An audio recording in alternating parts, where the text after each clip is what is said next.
नमस्कार विद्यार्थियों। जय भारत, जय हिंद। मैं कैप्टन डॉक्टर राजेंद्र कुमार पुरोहित, एसोसिएट प्रोफेसर, गवर्नमेंट डूंगर कॉलेज बीकानेर, आप सभी का इतिहास की इस विशेष कक्षा में स्वागत करता हूं, अभिनंदन करता हूं। विद्यार्थियों, मेरी आज की कक्षा महाराजा गंगा सिंह विश्वविद्यालय बीकानेर के बीए द्वितीय वर्ष के प्रथम प्रश्न पत्र के विद्यार्थियों के लिए है और आज की कक्षा का संबंध मध्यकालीन भारतीय इतिहास के एक महत्वपूर्ण अध्याय कुतुबुद्दीन मुबारक खलजी से रहेगा।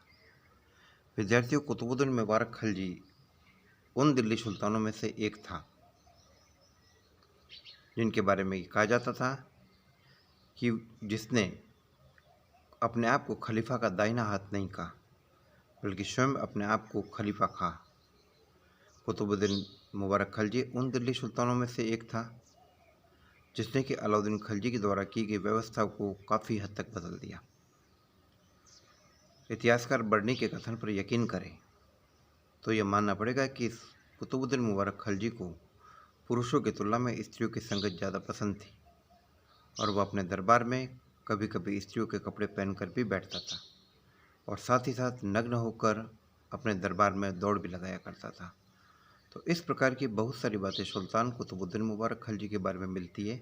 तो आइए विद्यार्थियों, हम उन परिस्थितियों का गौर करते और सुल्तान कुतुबुद्दीन मुबारक खलजी से जुड़े हुए उन विविध तथ्यों के बारे में जानकारी प्राप्त करने की कोशिश करते हैं, जिसके आधार पर हम ये कह सकते हैं कि सुल्तान कुतुबुद्दीन मुबारक खलजी अपने आप में कई दिलचस्प बातों का समावेश था। विद्यार्थियों, यह बात है अलाउद्दीन खलजी के अंतिम दिनों की। अपने जीवन के अंतिम दिनों में अलाउद्दीन खलजी चिड़चिड़ा हो गया था और हर किसी व्यक्ति पर संदेह और शक करने लगा था। इन परिस्थितियों का लाभ उठाकर मलिक काफूर ने शिहाबुद्दीन उमर को, जो कि नाबालिग था, उसको दिल्ली का भावी सुल्तान घोषित करवा दिया और अलाउद्दीन खलजी की मृत्यु के बाद महत्वाकांक्षी मलिक काफूर शिहाबुद्दीन उमर का संरक्षक बन गया और बाद में उसने शिहाबुद्दीन उमर की माता से भी विवाह कर लिया। सत्ता के अन्य दावेदारों में, जिसमें कि शादी खान और अन्य खलजी राजकुमार थे, उनमें से ज़्यादातर को उसने अंधा करवा दिया। कुतुबुद्दीन मुबारक खलजी को सिरी के किले में कैद कर दिया गया और बाद में जब अपने रास्ते को पूरी तरीके से निष्कंटक करने के उद्देश्य से मलिक काफूर ने एक सैनिक दस्ते को इस उद्देश्य से भेजा कि वह कैद में पड़े हुए कुतुबुद्दीन मुबारक खलजी की हत्या कर दे। लेकिन परिस्थितियाँ बदल गई। जब वह सैनिक दस्ता कुतुबुद्दीन मुबारक खलजी की हत्या करने के लिए पहुंचा तो कुतुबुद्दीन मुबारक खलजी ने उन सैनिकों को सुल्तान अलाउद्दीन खलजी के प्रति वफादारी की याद दिलाई और सुल्तान अलाउद्दीन खलजी के प्रति और उनके ख़ानदान के प्रति कृतज्ञ रहने की प्रेरणा पैदा की और साथ ही साथ हीरे का एक हार भी उन्हें भेंट किया। तो लालच में आकर और भावनाओं में बहकर उन लोगों ने वे वहाँ से वापस रवाना हुए और उन्होंने वहाँ वापस जाकर मलिक काफूर की हत्या कर दी और बाद में कुतुबुद्दीन मुबारक खलजी को कैद से रिहा कर दिया। इसके बाद दिल्ली की सत्ता कुतुबुद्दीन मुबारक खलजी के हाथ में आ गई। विद्यार्थियों, कुतुबुद्दीन मुबारक खलजी ने 1316 से लेकर 1320 ईस्वी तक दिल्ली पर हुकूमत की थी। कुतुबुद्दीन मुबारक खलजी ने सत्ता में आने के तुरंत बाद सैनिकों को 6 महीने का वेतन प्रदान किया और उन बहुत सारी बंदिशों को, उन बहुत सारे नियमों, कानून और कायदों को व्यावहारिक रूप से हटा दिया जिन्हें कि सुल्तान अलाउद्दीन खलजी ने लागू किया। जो शक्ति, जो प्रशासनिक नियंत्रण अलाउद्दीन खलजी का था, वह कुतुबुद्दीन मुबारक खलजी के समय में कुछ ही समय में आकर टूट गया और दिल्ली सल्तनत एक बार पुनः तीव्र गति से पतन की तरफ जाने लगी। कुतुबुद्दीन मुबारक खलजी ने 4 साल तक शासन किया था, 1316 से लेकर 1320 ईस्वी तक, और इन 4 सालों के दौरान कोई विशेष विजय अभियान संपादित नहीं किए गए। केवल 2 विजय कार्य संपादित किए थे। गुजरात के विद्रोह को दबाया। यद्यपि गुजरात के विद्रोह को पहले ऐनुल मुल्क मुल्तानी ने दबाया और उसके बाद में गुजरात की बागडोर कुतुबुद्दीन मुबारक ने अपने ससुर जफ़र खान को दी, लेकिन जब जफ़र खान ने बगावत की तो जफ़र खान की बगावत को कुचल दिया गया। यद्यपि जफ़र खान ससुर लगता था कुतुबुद्दीन मुबारक का, लेकिन बगावत को कुचलने में किसी प्रकार की रियायत बरती नहीं गई। और दूसरी महत्वपूर्ण बगावत को कुचला गया नियंत्रण को, वो था देवगिरी। देवगिरी में यादव शासक रामचंद्र देव की मृत्यु और बाद में शंकर देव की मृत्यु के पश्चात देवगिरी की सत्ता रामचंद्र देव के दामाद हरपाल देव को सौंप दी गई। लेकिन हरपाल देव ने जब स्वतंत्र होने की चेष्टा की और किसी भी प्रकार से दिल्ली के आधिपत्य को मानने से इनकार किया, तो ऐसी स्थिति में कुतुबुद्दीन मुबारक खलजी ने तुरंत एक बड़ी सेना देवगिरी रवाना की और हरपाल देव को परास्त कर दिया गया और देवगिरी का नाम बदलकर कुतुबाबाद रख दिया गया। देवगिरी को दिल्ली सल्तनत में शामिल कर दिया गया और वहाँ पर एक बड़ी मस्जिद का भी निर्माण किया गया।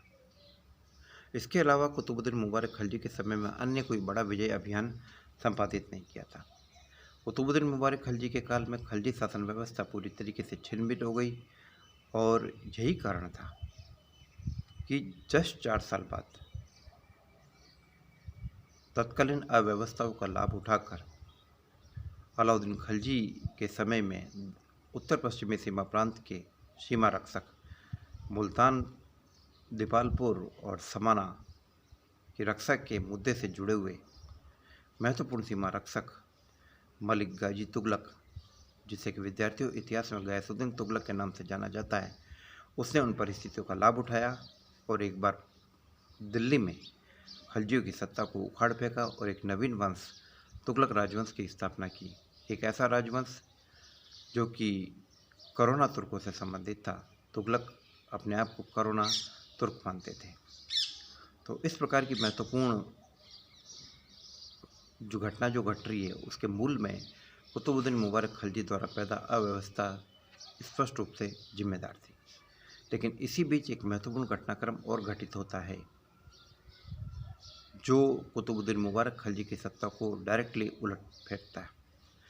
कुतुबुद्दीन मुबारक खलजी ने अपने आप को खलीफा का दाहिना हाथ नहीं बल्कि खुद खलीफा का अल इमाम और उल इमाम जैसी उपाधियों से अपने आप को विभूषित किया, जबकि वास्तव में वह इस प्रकार की उपाधियों के किसी भी प्रकार से लायक नहीं था।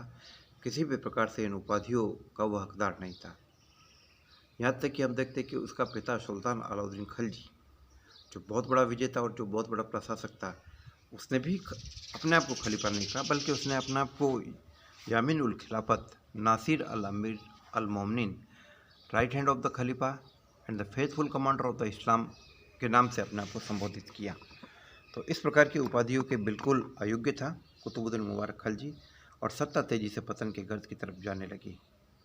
वह कोष जिसे अलाउद्दीन खलजी ने काफ़ी मेहनत से इकट्ठा किया था, बड़ी बेदर्दी से और बड़े अव्यवस्थित तरीके से लोगों के बीच में लुटाया गया। इसी बीच एक महत्वपूर्ण घटना और घटित हो रही है और हमें इस दौर में खुसरो शाह का, जो इतिहास में नासरुद्दीन खुसरो शाह के नाम से जाना जाता है, उसका उल्लेख मिलता है। खुसरो शाह बरादू मुसलमान था और एक ऐसा बरादू मुसलमान जो बेसिकली गुजराती था और जो धर्म परिवर्तित करके हिंदू से मुसलमान बन गया था।